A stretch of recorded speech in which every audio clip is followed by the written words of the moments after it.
Hey, everybody. Thanks again for coming to the Particle Accelerator podcast, where we talk to forward-thinking CEOs and technology leaders about how they leverage technology to accelerate business growth and real-world value. We have with us Ryan. Welcome, Ryan. Thank you so much, Benjamin. It's good to be on the show. I appreciate the invitation. All right, awesome. Could you just introduce yourself to the audience? You betcha. I am the co-founder of kitcaster, which is a podcast booking agency located here in Denver. And I'm also the co-founder of Wildcast, which is a podcast advertising platform specializing in business and technology audiences. Awesome. Yeah, I'm a customer of kitcaster. So in 2023, I set a goal to be on as many podcasts as possible. And kitcaster made that just a super easy goal. So it's been great to experience your vision there. And I love working with you guys. Yeah, I spoke to the team. We love working with you too, particularly like founders that are excited about leveraging podcasts for their business. I've always felt that founders are kind of talkers. And a challenge with that is we tend to deliver ear beatings to everyone around us. So like your partner and your friends and everybody else is like, I get it. I don't want to hear about your business anymore. But podcasting gives us an opportunity to talk about what we love most, which is building and creating. So, it works out for people like us. Yeah, no, that's been awesome. So I'll jump right into some questions here. What technology innovations are you betting on to drive your business growth? You bet. I tend to be a little bit old school. I try to be foundational about technology, and I think probably if we go way back, biologically speaking, what are our evolutionary advantages as humans? The ability to communicate clearly is almost miraculous, and humans do it better than anybody else. Unless whales are up to something with all those, what they say, because that's pretty impressive too. But the very foundation we have our voice. Podcasting is instrumental to me for this reason. And I'm able to pull the images from my head, run it through the vibrations of my vocal cords. It vibrates the air, hits your ears with a little bit of zoom in between. But if I'm communicating correctly, then you should be seeing the same image inside your mind that I see inside mine. I mean, that truly is miraculous. So when I'm thinking about technology, I'm always thinking about tools that will help enhance that clarity, So whether that's like getting better at communicating myself and speaking more clearly to what's in my head, what am I trying to get out these lips? And then the tools that facilitate actually that connection with other people as well. So, communication as a technology is really usually where I'm spending most of my time if I'm doing a little R&D. Okay, that's interesting. Yeah, I was just talking to the guys at Axios HQ that have implemented some like smart brevity, like a way to take your so I just read this book, Smart Brevity, and Axios HQ is a product, and what you can essentially do is take a long form idea and they'll translate it to a short form email or newsletter, but pretty cool, like just a way of how can I find that communication is getting shorter and shorter. Attention spans are getting smaller and smaller. So I'm curious about that and what you're finding is the cutting edge there. Absolutely. Well, this conversation will just steer right into generative AI right now, because I feel like that might be the most important usage that we're getting out of it, which is adding clarity to written documents or spoken documents. It's absolutely exquisite for that. I mean, I kind of toggle between GPT and Bard. I can hear the accent of both now. They have a voice. So, yeah, you have to figure out prompts to kind of remove some of that. Sure. But I think it's really important. I think it's developing me as a writer. It's developing me as a speaker much quicker than I would able to be doing it on my own. Yeah. No, it's cool to hear you. It's cool that you mention Bard because I'm a big Claude fan, an Anthropic fan. I Cool. like the user interface of being able to attach files Yeah. and kind of use that file as a prompt. So I even have a workflow where I'll just narrate in a audio note taker. I think I use Noda a lot, and I'll just speak into Noda for a few minutes, and that will generate a transcript that I can just attach to Claude and then summarize and consolidate. And it's a great time we're in to be Tell able me to do about that. Claude. What's Claude? So Claude is Anthropic's um, interface on top of their generative AI model. So instead of managing a prompt, they've given a really cool like file attachment as the prompt. So they're not the prompt is a concept or a word that I'm using because of how ChatGPT implements. Correct. In Claude, there is no prompt. There's like, hey, do you want us to look at a file? And it could be a PDF, a text, really anything, and you just attach that as a file, and then you're kind of using the file like you would use a prompt. It's tailoring everything from there. So I've even attached 3 or 4 files and said, hey, can we come up with something across all of these files to communicate? Amazing. That sounds awesome. I got to check that out. Awesome. Yeah. Using finding clarity in communication, it does seem to be like a sweet spot.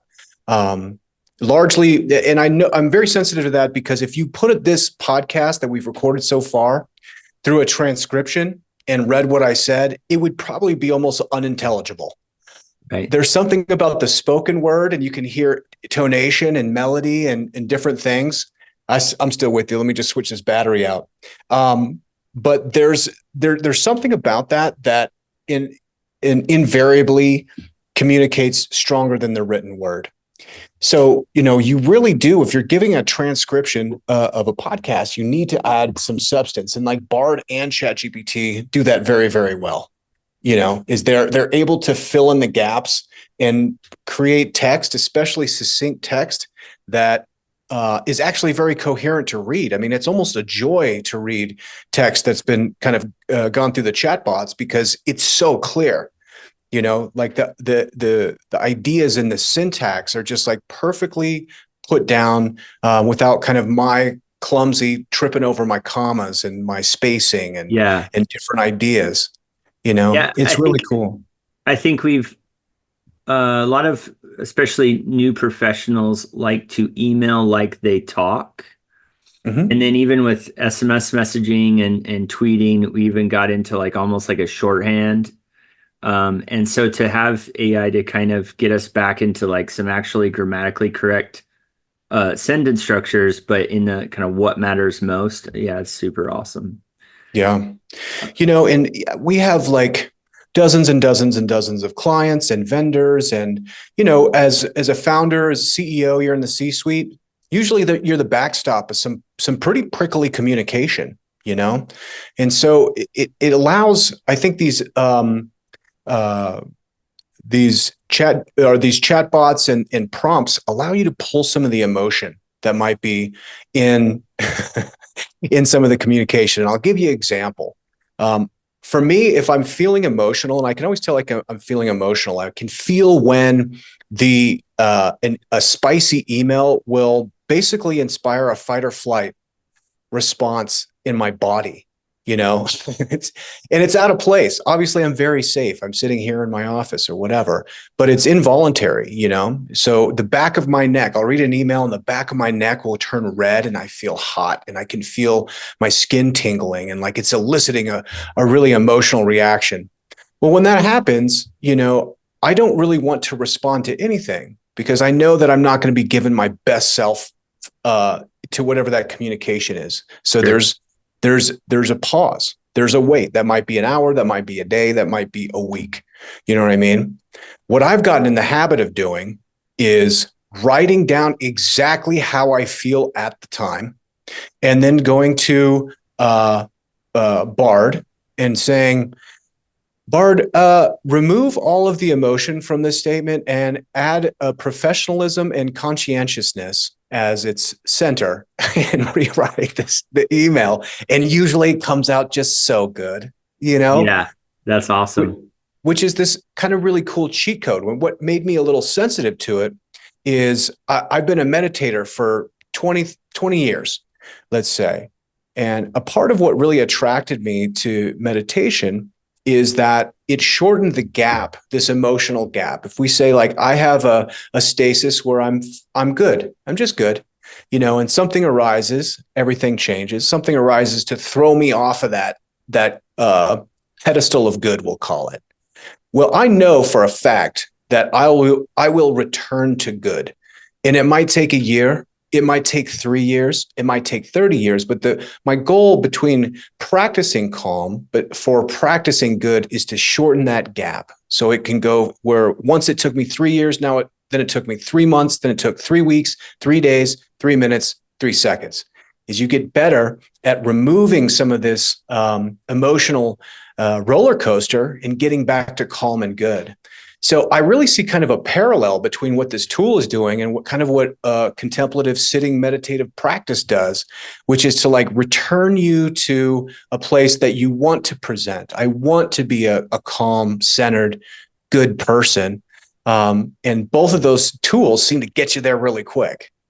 That's so cool. I definitely like that. Like, one of my greatest health issues is I don't feel anxiety or stress, but it's showing on my body. I'm very weight loss resistant. And so I can diet out calories in, calories out just doesn't work for me. Mm.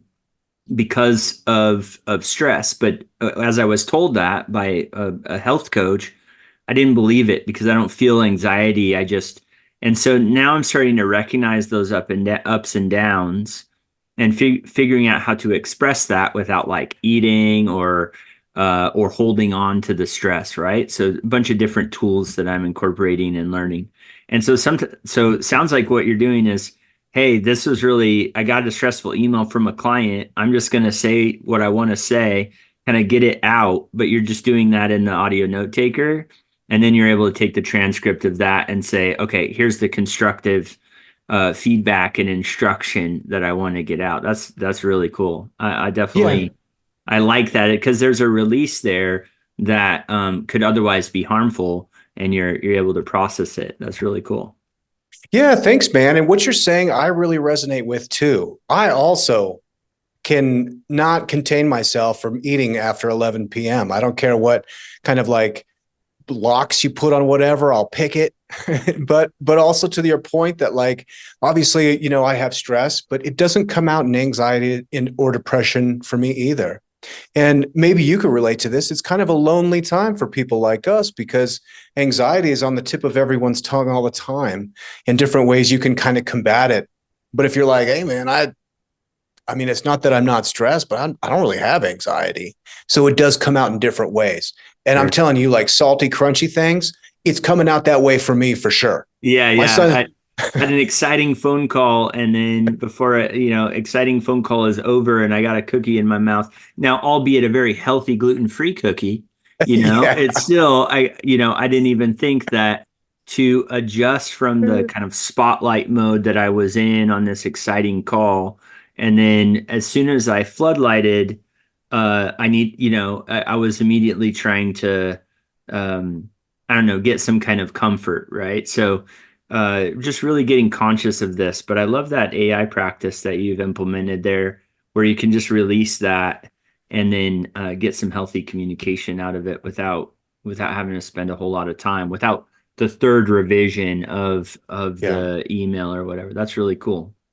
Yeah, it's helpful. It's helpful. Kind of put the ball back in play. I know I'm going to respond back with conscientiousness. I know I'm going to respond back with caring. I know I'm going to do everything I can to take care of everybody involved. And I know this is a complicated and stressful task, and instead of having to work through the emotionality of that whole thing, you just blather it into Bard, and it's like, here you go. That's Amazing. Thank cool. you so much. That's cool. I'll definitely try Bard out. What are the most significant gaps between your digital ambitions and realities today. And I know that's a little bit of a jarring transition. I'm interested in understanding more about, is it Wildcast, Yeah. the advertising platform? Because I just didn't know you in that context. Hmm. And so maybe I'll combo that question. Tell us a little more about Wildcast, and then tell us about what are your ambitions versus reality today with that business. You bet. Podcasting is amazing space, and it's also a challenging space, largely because we're kind of it's founded on some pretty rudimentary old school technology, particularly RSS feed. That RSS feed is like this unbelievably democratic, beautiful thing that podcasting is based on, which is to say, like, I'm going to publish through this RSS feed, and anybody who wants to pick it up can publish it themselves. So we have podcast players all over the place. The big ones being Apple Podcast, Spotify, YouTube, probably the big players. And you got Stitcher, and you got iHeart, you got all these other kind of components. But it's incredibly democratic because anybody can get up there, anybody can put something out, anybody can pick it up and play it. There's no barrier to entry. But because it is based on very simple technology, what we don't have is a lot of data around listeners, and maybe that's a positive thing.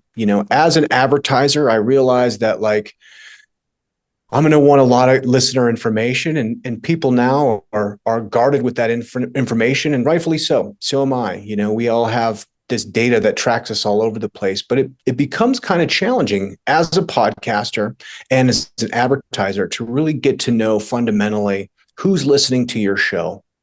As it stands, there's pixels that you can add to podcasting that help show attribution.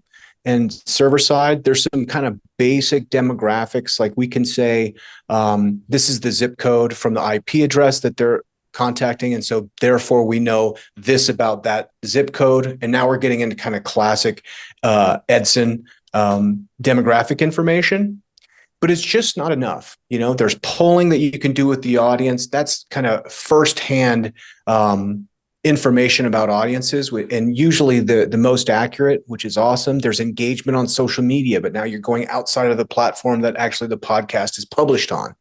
So, technologically, this presents a lot of challenges.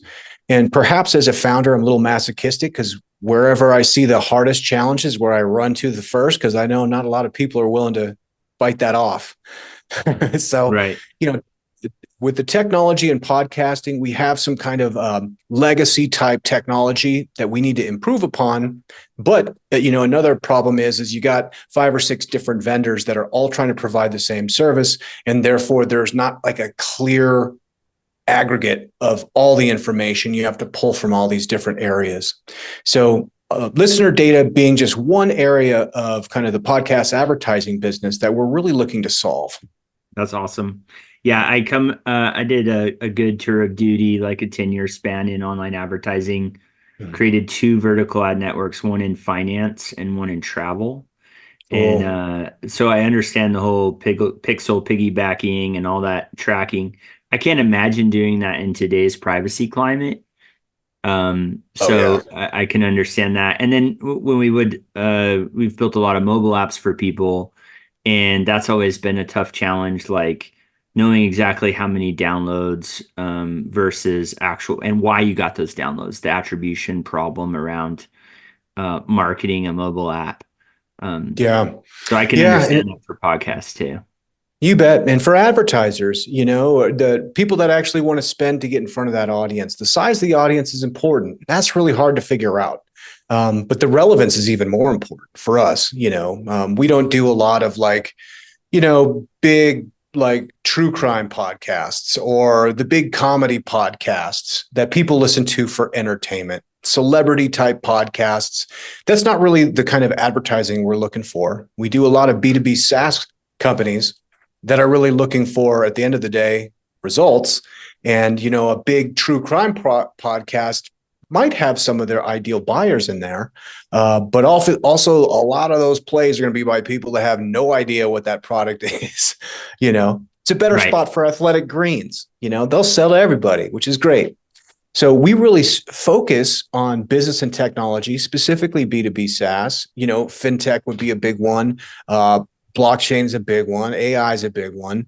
Where the sophistication of some of these B2B products, there might only be 1,000 people in the world that even know what they're talking about. Right. So demand generation is a big problem for them. It's like, how do we know that? How can we tell people that we understand their problem and have a solution? There's only a couple of places you can really go, and podcasting happens to be one of them. Because the podcasts we represent in business and technology are presenting solutions. And so the listeners are going there to figure out, like, hey, I have problems. Like this is a podcast, this is a resource that talks to me directly about what I need in my business. So they're very motivated audiences as far as like being able to act on the information from trusted podcast hosts. Yeah. So it's like content and subject matter pairing. The podcast is driving, even if it's a small user group, to the right content and drawing the right audience for that advertiser. So even if it's not a huge viewership, it's worth giving it a try.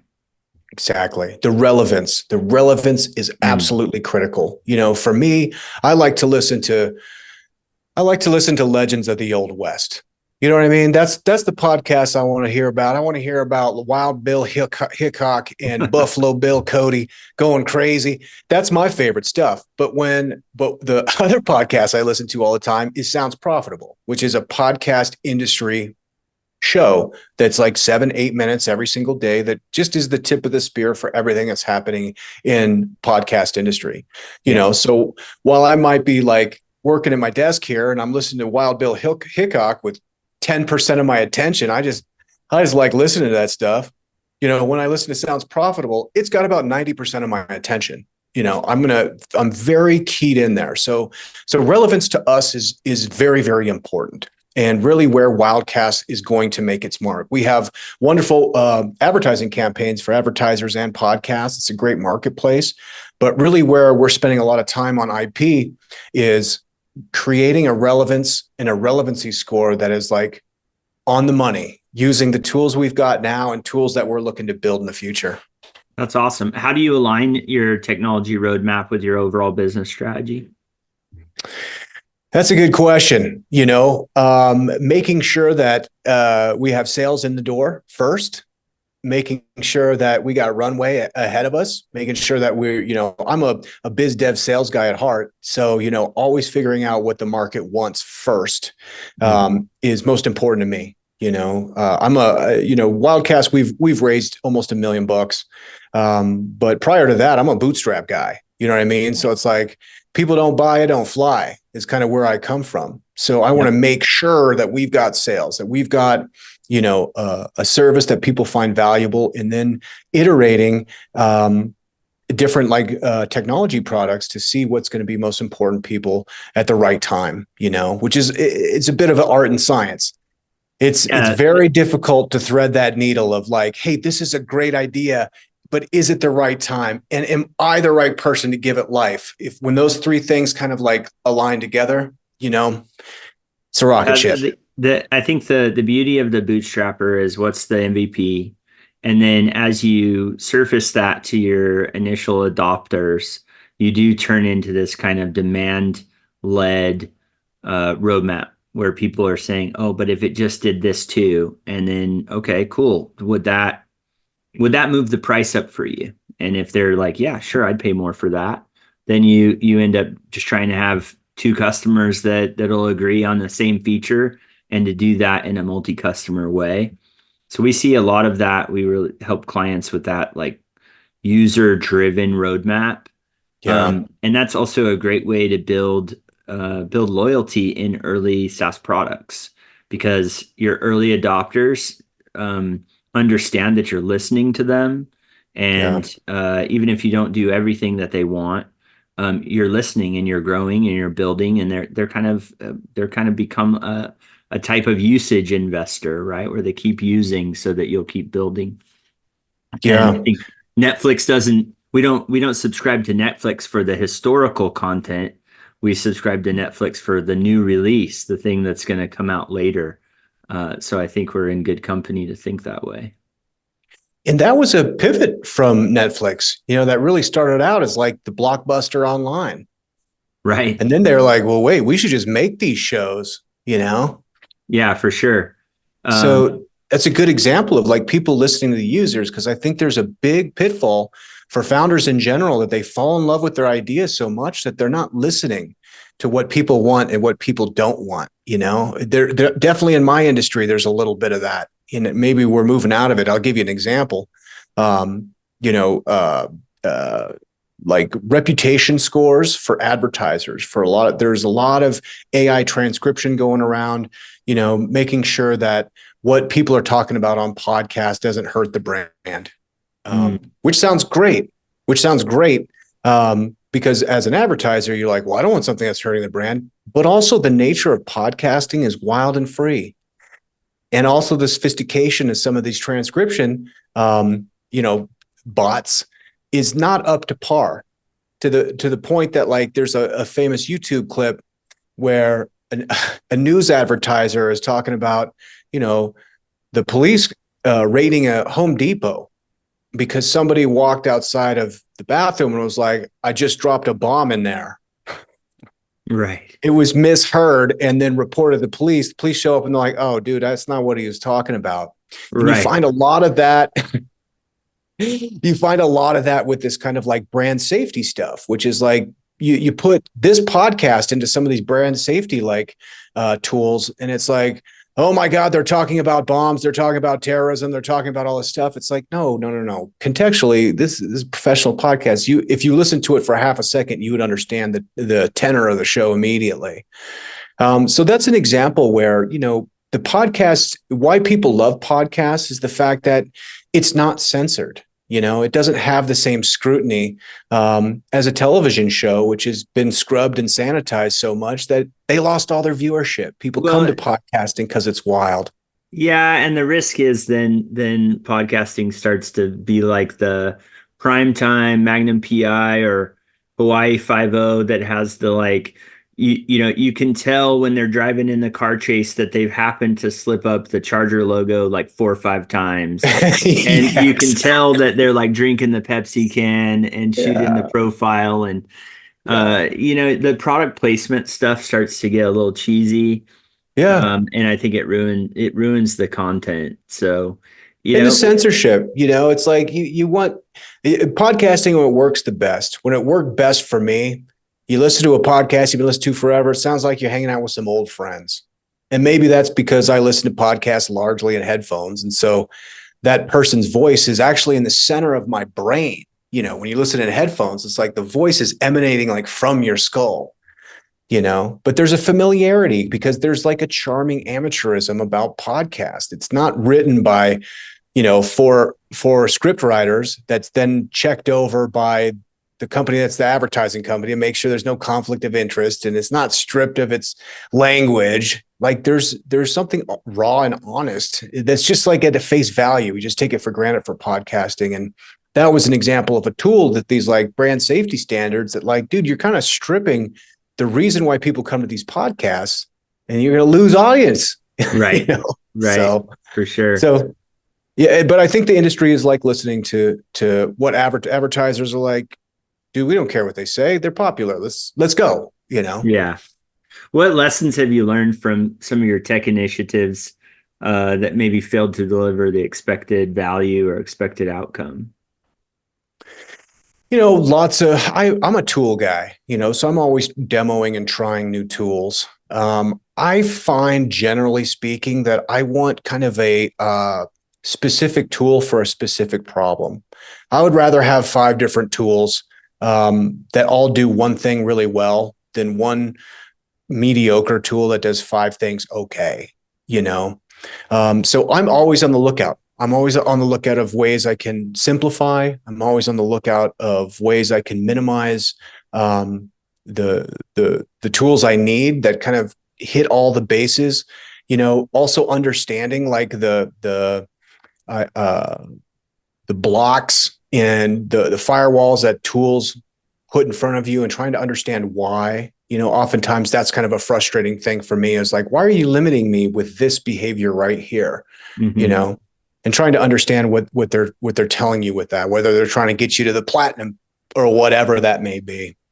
So it's kind of a tension between wanting to integrate the best and most important tools into the business and also minimizing the amount of tools that are operating. Sure. One of the They're, things we work with people on is this matrix of like their tech stack, and we yeah. organize it in terms of high need, like, hey, we're going to have to host this stuff somewhere, so we're probably going to partner with, Amazon or a cloud solution, and then we start talking about the platform, the core applications, and then I think one of the things people do is they'll grab an off-the-shelf software, and I'll even NetSuite or Salesforce or something like that, and they kind of think that that'll be the end all be all. And where I think that the at the top is like the highest value, and so this usually ends up being in the end user category, right? So we organize the stack and we see, well, where are you investing in the end user? Are you investing in any IP that's really should be like a vendor, or you should be partnering instead of building? And we help people navigate that build versus buy so Mm, that the customized experience is going to direct value to the end user. And so I agree, with most of my successful exits. We've really focused on like this middleware tool chain. mm, Nobody needs to build an accounting software. Nobody needs to build, a marketing solution. There's so many of those, but your users need that attention. And so we find that anytime those off-the-shelf softwares are used directly deliver uh, experience to the end user, that's usually where there's some rub. mm. Yeah, I love that. And it's particularly to your point of like, let's not reinvent the wheel here. Let's find some blue ocean. If there's a number one dominant uh, player in that industry, let's not butt up against them, but rather how can we like work into their ecosystem? That's something kind of, there's a bolt on here perhaps that we can really dominate there. For sure. And you'll have a heavy integration layer, heavy integration, but even if it sounds low code, no code is very appealing. But I find that Mm, that low code, no code, when it comes to like giving the end user what they want and iterating with them, just limitations end up creeping up. Um, yeah. so that sounds like some of your experience. Absolutely. And one kind of I try and keep myself on a pretty short leash as far as like tackling ideas and business products and things like that. And one of the parameters I really put on myself is like, do I have the opportunity to be the best in the world at this? You know, it's like if I I might have the most delicious cola recipe you've ever tasted in your life, but it's like you're going to go try and take out Coca-Cola. Well, Right. you're not going to. Right. It doesn't matter what it tastes like. For So, sure. I want to make sure that you can specify, you can find something that is so unique and underserved that like you can be number one in the world. That's very important to me, to at least have that a trajectory. Otherwise, I feel like I'm not tight enough as far as like my vision for the product. Yeah, that's awesome. So you seem like a somebody who prioritizes culture like I do. How do you cultivate a culture of innovation and digital fluency in your org with your people? Oh, that's a great one. Particularly because we're largely dispersed, and so trying to figure this out is a tough one. We have an HQ here in Denver where I'm at, and there might be like three or four of us here any particular day, but there's no requirements around that, and we have people that are that live across the country, and so figuring out how we can be together and not be together is really really hard. There's pluses and minuses to both, but largely I think the pluses outweigh the negatives, and I think that's why we'll always be remote first. So figuring out ways to build culture and setting down rules to make sure that like people feel included and people feel nurtured and people feel there's advancement in their career and that optimistic. You're up against kind of like a lot of tough challenges. So communication, we talked about that a little bit, is really key. And what I like to talk about when folks are coming on board the team is how we're setting the tone. There's a certain tone when you're around each other that you can joke around, and there's sarcasm and things like that. There's different like human communication characteristics that build bonds in person that absolutely are nuclear in text. So setting a tone that, like, if we're on Slack or we're in email, we're never ever passive aggressive, we're never ever sarcastic, we're never ever any way dark in that context, because nobody can read the tone. So I think there's kind of a semantic exercise when bringing somebody into a culture, that's to say, like, we have kind of wholesome values for a bunch of sailors. Like, Right. we're wild people, but at our core, it's like we want what's best for everybody, particularly as a leader of an organization. I want them to feel nurtured. I want them to feel cared for. I want them to feel like there's upward potential. Aside from that, we're going to talk a lot of trash and have some fun. So setting some ground rules in the culture, which is like, hey, when it's written, we want to take anything that could be ambiguous out and make sure everybody knows that, like, this is coming from place of love, not to be corny. I don't want to throw the L word around there. Yeah. I've been in places that talk about love and say we're all a family here, and those aren't my favorite places. We're here to work, Right. but we can be friendly, and I want to make sure that comes through. So Yeah. creating culture, I think there's a semantic foundation to say that the way we communicate to each other, if nothing else, is very important and should kind of get a second look. Yeah, one thing I'm testing, and I'm new at this. I just did a leadership conference that taught me this, and so I'm trying it out. And it's this idea of I experience you as. So, me and my business partner tried it out. Like, I'm experiencing you as critical. He's like, well, I'm experiencing you as sloppy. So, okay, tell me more about that, right? And so this idea of I'm experiencing you as seems really cool. I think Nice. the Did it work, older or was it like, I'm about to experience you as a fist fight here in a second? no, it was, hey, okay, sloppy, give me some examples of that. And then when those sloppy examples were pointed out, like, okay, yeah, I can tighten that up. Yeah. Um, and then just digging in from there, right? Okay, Yeah. because one thing that we're acknowledging is that we interpret the meaning of things that aren't always true, and the meanings a lot of times come from who we are. So situations come up, and this happens with our significant other all the time.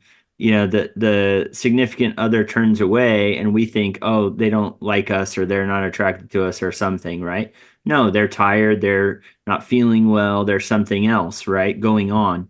But we interpret the meaning because of who we are, right? So Yeah. that idea that most meanings are coming from us, but we still have to give feedback. We're kind of trying that.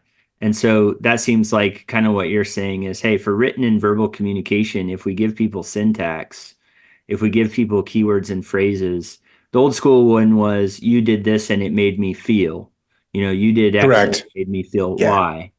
Um, and, that's been there for a while. And this kind of more direct, I'm experiencing you as, is giving us another sort of feedback edge that we can try on in our culture. I like that. And I think it's important because right now, our culture as a whole is very focused on identity. So if you say, like, you are sloppy, it's like, I am not a sloppy person. I'm a beautiful human being with hopes and dreams. Right. Rather, it's like, no, I'm experiencing you as sloppy for this reasons. And then there's an opportunity to build a bridge to compassion. Like, oh, I can see how you would see that without being accusatory, and, like, de-escalation ultimately is what it's doing. And I think it's really important. I think, the culture has moved so fast. I feel like I was raised by a pack of wolves oftentimes, because, you get me and my buddies, the people I grew up with, and we are so vicious to each other just out of second nature. And that's how we show love and affection, is by, saying the most mean thing you could possibly say. Yeah. Yeah, for sure. And of Uh, course, that's never been, productive in a work environment. But now there's a added impetus, to understand that people are sensitive about their identities, and at least giving that a second thought, I think, is probably helpful.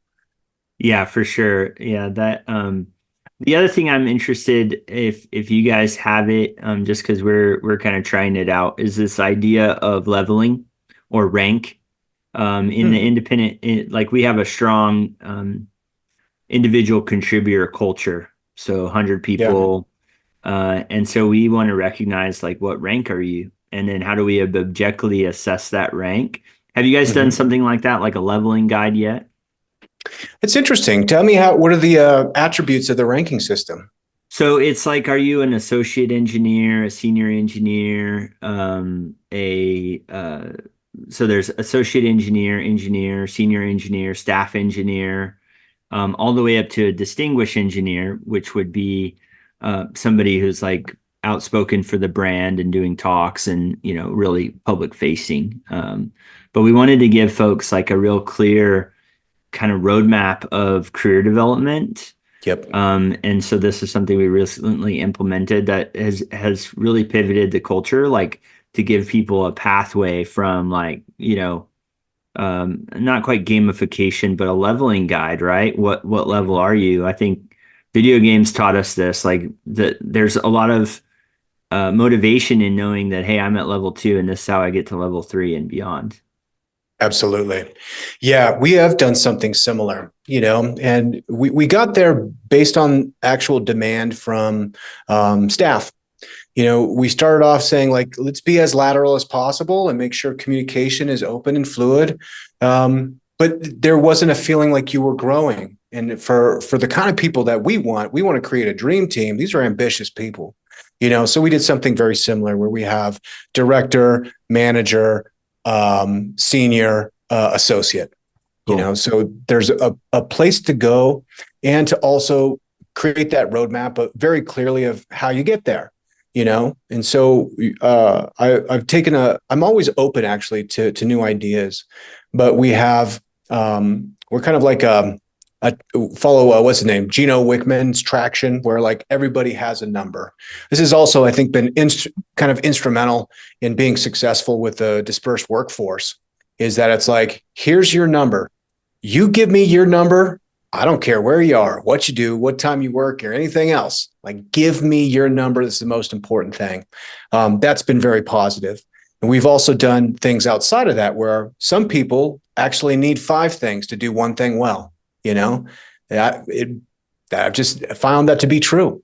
So we have what we call lead work opportunities, where it's like, here's a series of tasks that would be nice. These aren't essentials, but if you want to pick these up and demonstrate leadership or report back in kind of an epic fashion, these are open to you. So for some people that want to stay focused on their number, awesome. You're not going to be penalized for that. Rather, we're going to celebrate all your wins with your number. But for other folks, they're like, I need to pick up some of this other stuff and do some lead work opportunities. And they've had a lot of success with that. Between October and December last year, we donated 92.5 hours of community service because we have a couple of do-gooders on the team that like really get fired up from volunteer work, and they Oh, set out cool. to, yeah, it was really cool. And they set out to do 100 hours. And I was like, oh my gosh, we're going to do 100 hours. It's a lot of hours. But we dug in, and I was trying to round up. I was like, we did it 100 hours. They're like, nope, we did 92.5 hours. Yeah, that's funny. So it worked, and for the right personality, you need to, I think, create extracurriculars, and it really helps the culture kind of bond together around shared values. So I Yeah. think it's important. Yeah, I been thinking about this idea of being versus doing. We're human beings, not human doings. Yeah. And being a serial entrepreneur, I'm all do. And so I was even trying to apply some of that do mentality to my family and different relationships, and it wasn't working for me.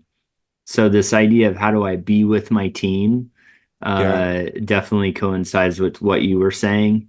And how do Yeah. you do that when we're, in very disparate time zones all over the world? Yeah. How do we bring that togetherness? That is an ongoing challenge that we have. that I'm excited to get somewhere on. I love that. Do you have kids? I have four. You got four kids. How old are Yeah. they? I have a wide age range: 21, 18, 9, and 5. Nice. That's Yeah. awesome. Yeah. Okay, The so you top. can relate. You can relate to this. I got 16 and 15. So I'm going to use this line when I'm trying to watch the Nuggets game and it's like, Dad, can you really quick? I'll be like, I'm a human being. I'm being watching the Nuggets game, not a human doing. Come on, man. Yeah, for sure. Like I was sharing with a friend, like I think I'll have some time with my daughter between 8:30 and not, or between 7:30 and 8, and then some time with my son. He's like, how about you just be with them? And if it's that rigid of time, that great. But how about you just find things that they want to do and Do it. yeah, and do That it. reminds me of, Rob Deerdeck. You know that guy? Sure. Skateboarder, entrepreneur extraordinaire. Yeah. He's really come into his own as like a businessman. Like, he's very Yeah. successful. I've seen some of that content. Yeah, for sure. Yeah, and it's kind of funny because he's really buttoned up. I mean, he is like a time blocking, time management kind of guy. On his podcast, he was talking about like, he's like, I have dedicated between 8 and 8:30 for breakfast, and between 8:30 and 9:30 of like talking to my wife about what she needs. And at 9:30, I go do this, this, and this. I was like, dude, Yeah, just wait. this ain't gonna fly, bro. That's right. So, in some of the pre-work that I sent, I did this like, what advice? I do a lot like some social media postings and stuff, and I'm kind of over advised. What I'm basically, I've learned something that people don't want to be should on. Mm, And so my whole social media strategy is shared experience. mm, And some of the posts and stuff that have been the most responded is when I shared a mistake I made and then what I learned from it. So is there just kind of to wrap up here, is there a shared experience, something that just a story you want to tell or something that you recently uh kind of figured out or just a cool story? I think people resonate with that versus the question I was going to ask is, do you have any advice for people starting their digital transformation journey? But I think the shared experience just works so much better. yeah, shared experience around anything in particular? Digital transformation is generally how I'm trying to, angle the pod. Yeah, But it can also be, we're a bunch of software engineers, and I'm sure people will be listening, even if it's something personal. you bet. You know, digital transformation. So I think a lot of that there, if you're thinking about transformation in general, you're going to have to like find some bravery within yourself. You know, if you're beginning somewhere and you're going somewhere else, it makes yourself very vulnerable. Oftentimes that might be creative pursuits, for creating something new. You open yourself up to somebody going to like it, you know. So I'm not sure if it's advice, but something that worked for me early on in podcasting is I was building a show called the Denver Business Podcast, and I was getting really, really nervous about it because I was interviewing some pretty heavy hitters here in Denver. Plus the production, I came from a music background, so I've had a very high production standard of how I wanted to represent myself. As a musician, it's like a record is a piece of art that stands forever, and you go to great lengths to make sure it's absolutely perfect to get it out of the door. And I found myself kind of thinking about this podcast and this project when this idea with similar artistic rigor, and it was absolutely shutting me down. Hmm. I was just like not being lucid. I wasn't being creative. I wasn't being improvisational. It was just creating a lot of rigidity. And I realized that I didn't have this bravery, that I wasn't being able to go forward because I had such a high level of expectation.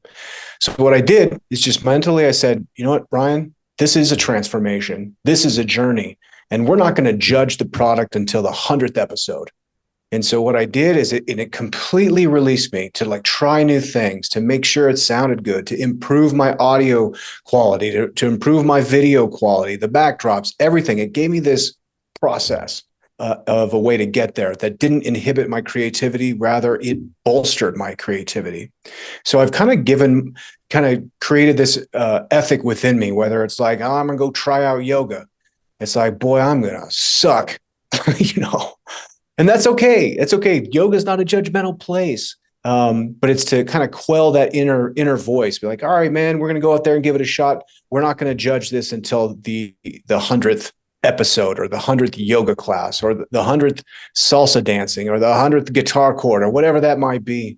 It just was a mental trick that kind of got me in the right place to bring out what's best or what I feel is best from my best performances. Yeah, I love that. Yeah, I love that because comparison is really an enemy, right? Yeah. Especially in this social media or media world where we see everything we're seeing is the 100th episode, right? And Yeah. so we compare to that. We'll never give ourselves an opportunity to learn anything. And I feel like a lot of people new in their journey are like, hey, this was supposed to be faster. I was supposed to be good when I first started. And that also that risk taking is essential to do or learn anything new. Yeah. That is absolutely solid. I appreciate you sharing that story with us. Absolutely. No, I appreciate it, man. This was a fun conversation. Yeah, absolutely. Would love to catch up with you again sometime. And yeah, thanks for being with us here on the Particle Accelerator. Totally my pleasure. Thanks so much for having me. All right, awesome. Thanks, Ryan.